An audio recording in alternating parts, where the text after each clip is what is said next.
want to. It's a form of violence, so what are we teaching our kids if the only way we can deal with disciplinary issues is by hitting their bum? Doesn't make any sense. There's more appropriate ways to discipline kids, but I mean, who am I to say that? I don't have any kids, so. Give them a timeout or give them, some punishment, but violence is never the way with children. Kids are becoming brats. Discipline is going out the window. I mean, I was spanked as a child.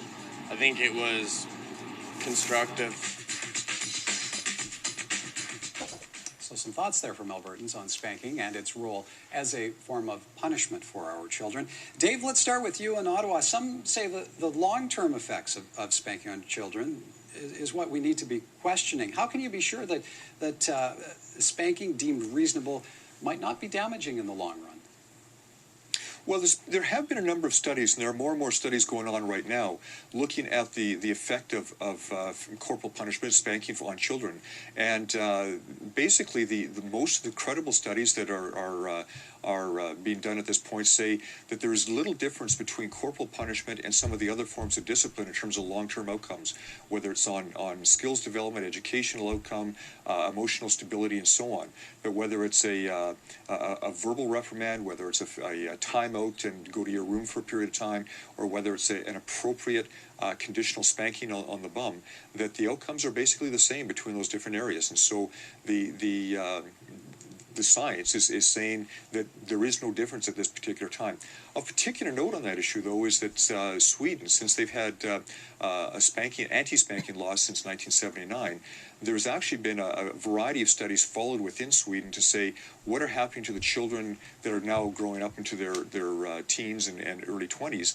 That in fact, some of the studies are pointing towards a higher rate of youth violence, of inter-youth violence, as well as juvenile delinquency. Now, the full cause and effect isn't known at this time. However, I think it's a very interesting point to note that without that corporal punishment, at the same time, there has been a higher rate of juvenile delinquency and difficulties within the youth in Sweden at this point. Cathie, do you agree with the science that Dave is referencing there? Well, I would find different science that would take a different view, because we know that Health Canada, the Canadian Pediatric Society, the public health agencies are all saying that physical punishment isn't needed, that it does nothing to help the relationship. It actually, there are so many different ways to discipline a child that doesn't use physical punishment. And I think that's the big issue is are we wanting to discipline and guide and teach our children, or are we trying to make them mind? And if I can't hit a child under 2 and I can't hit a child over 12, and yet it is just those in-between ages where I'm teaching self-regulation, how to deal with their emotions, what they need to do, well, if I use punishment then what skills are they going to have when they really need them later and they move out in the world? Mark, is there enough of a deterrent if we're not relying on spanking at the end of the day?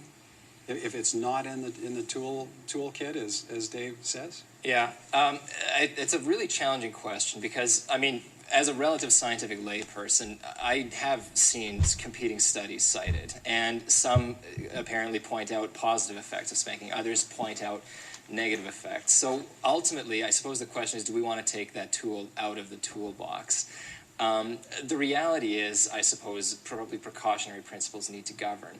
And if we see that there is a potential for abuse here, maybe it is time to look at taking that out of the toolkit and seeing what happens. It's a very difficult line to draw, certainly, because some degree of physical force will probably always need to be legal in relation to dealing with the child. I mean, there are situations where we need to restrain a child to prevent them from hurting themselves or others, or, to escort them from an area where they're causing trouble, for example. Those do need to be legal. That's part of parenting. To take spanking out of that toolkit, again, it seems like it's hard to find a scientific consensus there.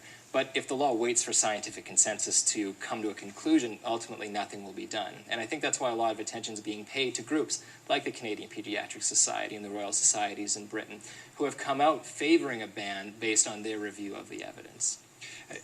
Dave, if we take it out, if we remove spanking, we say you're no longer, as a parent, able to do that. Do you feel a parent has enough protection? Absolutely not. In fact, New Zealand just within the last couple of years has gone down this road and has an anti-spanking law now in place.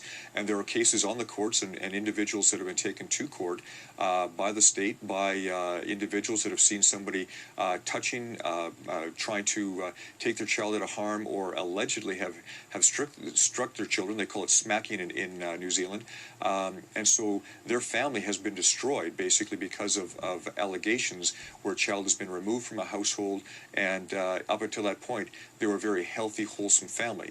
And so I think as has been alluded to, the precautionary factor, do we want to go down that route of having a nanny state that's looking over everybody's backyard fences? Do we want to have something that is going to destroy my family because of something I've allegedly done without any proof? And I think that's a very scary option that I personally don't want to go through that door at all. Cathie, So can we not have guidelines? Can we not, as part of Section 43, say what is acceptable and what isn't? You know, we have a young family out in Fredericton right now coming up in front of the courts for stepping over the line. You know, and he's convinced that he didn't step over the line, and yet there's lots of witnesses that say he did. So we already have the law that says he can spank, but we need to say, well, yes, but there needs to be guidelines, and those guidelines need to be very clear as to what is spanking, what is physical abuse. Yes, you grab a 4-year-old off the middle of the street. You don't ask them how they feel about it, you know, when you pull them out from traffic. That's common sense. But we also know that parents don't change their attitudes unless there's some incentive to do that. And so that's what this law would do. We're not trying to make criminals out of everyone, but we are saying there is information, there are courses, we can learn it. And let's protect our children, mind, body, and spirit. Everyone, an engaging discussion. I'm afraid I'm being told we're out of time. Thank you kindly. That's Mark Ammon, Research Associate with the Health Law Institute at the University of Alberta.